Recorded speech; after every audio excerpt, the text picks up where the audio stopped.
Hi everybody, my name is Brooke Dallas and I have a trach in. So I felt like I need to make these videos for you, whoever you are watching this, because when I first had my emergency tracheostomy done, there was no videos for me to watch or learn or relate to anybody except for parents with little kiddos who have a trach. So I don't know, I just feel like I have to tell you people these things about a tracheostomy because I had no idea. It was very scary. Obviously you're scared, I was scared, and there's so much to learn. And even though doctors and nurses are amazing, they don't understand, nor could they ever give you the kind of information that you'll need to help yourself and be an advocate for yourself. So that's what I want these couple videos to be all about. I've only had this in for a couple months, so I'm by no means an expert, but I just felt like you needed to know, because when I was sitting in the hospital bed and couldn't speak for a month and a half, and I had a lot of free time like I know you have right now, all I did was research, and there's nothing out there. It's just like medical videos and, like I said, parents talking about their kiddos, and nothing that related to me in a video form. Not even like reading form. It was so formal and boring. So I just have to tell you guys a couple things. So the next couple videos that I'm gonna post are just helpful tips that I wish a friend could have told me to help me get through the past couple months that have been the scariest, roughest months ever. So just really quick story what happened with me. I am pregnant, super duper pregnant, and I have something called idiopathic subglottic stenosis. So what that means, because that means nothing to anybody, idiopathic means they don't know what causes it. Subglottic is the positioning of where it is, and stenosis means closing. So my airways started to close, but they're not sure why. So crazy. I was having a really hard time breathing, and I didn't really think anything of it. I sounded like Darth Vader. Everyone was so concerned about my breathing, but my husband and I just got so used to hearing it that we weren't really too concerned. Then we were on our honeymoon in Maui, and I was so miserable. I couldn't even take, I don't know, 20 steps without having to stop and be like, oh my God, I can't breathe. So we got back home from Maui, and my midwife, because we were gonna have a natural water birth, was like, Brooke, I don't think you have asthma, but there's something wrong. Like, you need to go see somebody. So she got me a referral in to see Dr. Thornburg here in Arizona. He's a pulmonologist. And I saw him, and he was like, what's happening, basically.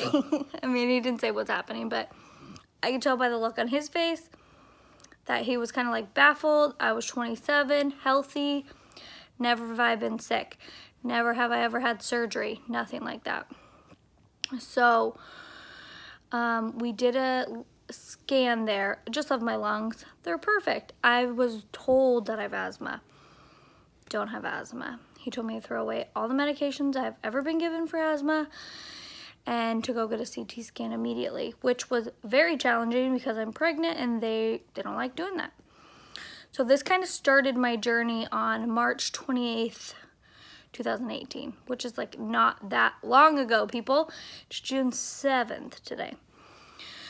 So again, not an expert, just telling you guys my story, and I know you need this video because I swear to you I needed this video when I was in your position. Okay, anyway, so I saw the pulmonologist, got the CT scan. Turns out there's scar tissue growing in my airways. And that's what the CT scan of my neck and throat, like I only had to go in a little bit, showed. So most people's airways are 12 to 15 millimeters. Mine was only open to 4 millimeters. So this was on a Thursday. Then Saturday, we were at a wine bar in Cave Creek called Janie's.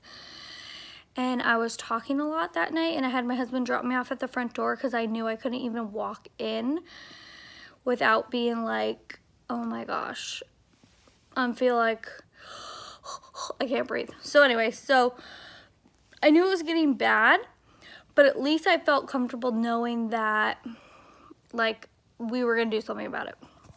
So we go to Janie's, and then I'm like, oh, there's something wrong. I can't breathe. So we stupidly went to sleep that night, which I shouldn't have. I should have went down to the ER, but I was like, I need Dr. Thornburg to call me. And I called their after-hour lines, and no one called us back. Which tisk on them, because they should have called me back. Anyways, Sunday morning I woke up, I called. He called me back 20 minutes later. I was like, Brooke, get down to the ER, which is at St. Joseph's Hospital. And we live in Cave Creek, so that's like a 45-minute drive. So I'm like, okay, we'll get down there as soon as possible. So we kind of just drive down there. We're not really thinking anything of it. And I get in there, and all they were going to do was a bronchial scope. I think that's what it's called. So they're just going to do a camera down my throat, get a biopsy, see what's going on, because they knew there was a growth, but that was it.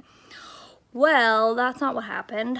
My airways then closed to 2 millimeters, which is like size of a coffee straw, size of a pen, pinhole, however you want to describe it. Basically nothing. I was basically breathing through nothing. And they couldn't get that down. Then they couldn't get a breathing tube down, which is super scary. Thank goodness I was put under. So they had to do an emergency tracheostomy. So I woke up strapped to a bed, puking oatmeal, because I ate oatmeal that morning because I didn't really think that I was going to get like any kind of surgery, and I've never had surgery before in my whole life, so I didn't know. So I woke up like convulsing, throwing up oatmeal, and pointing to my stomach because I'm pregnant, and crying because I didn't know what happened. I couldn't talk. I was just like, remember him screaming at me like, Brooke, talk. Or no, he didn't say talk. He said, if you can hear me, stick out your tongue. If you can hear me, stick out your tongue. And I was like, no, I just kept pointing to my belly until he finally let my husband come over. Then I stuck my tongue out because I'm just annoying like that. So anyway, so that's kind of what happened on this journey of why I have a trach in my throat in the first place. So then I was in ICU for 2 days, and then I think we stayed in the hospital for an extra 4 days. And let me tell you, no, awful.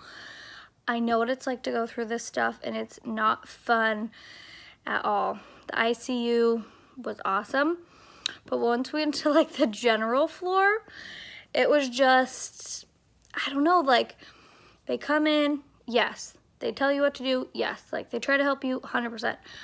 But you're in so much pain, you don't know what's going on, and obviously I could not sleep.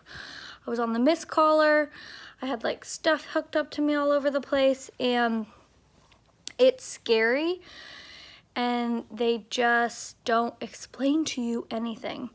They do, but just like very beep, beep, beep, on to the next person. So that's it in a nutshell of why I have a trach. And I'm going to teach you guys everything that I wish I could have learned, but I didn't. I had to learn the really hard way. I'm talking like a trip to the ER, almost died hard way. So anyways, that's it. And even if one person watches these videos and feels understood or feels like I gave them some kind of tip to make their life easier and not so scary, I'll be so happy, because that's all I wanted. I just wanted a normal person to tell me that like everything was gonna be okay, and here are some everyday things that you can do to make your life easier. So that's all. Good luck.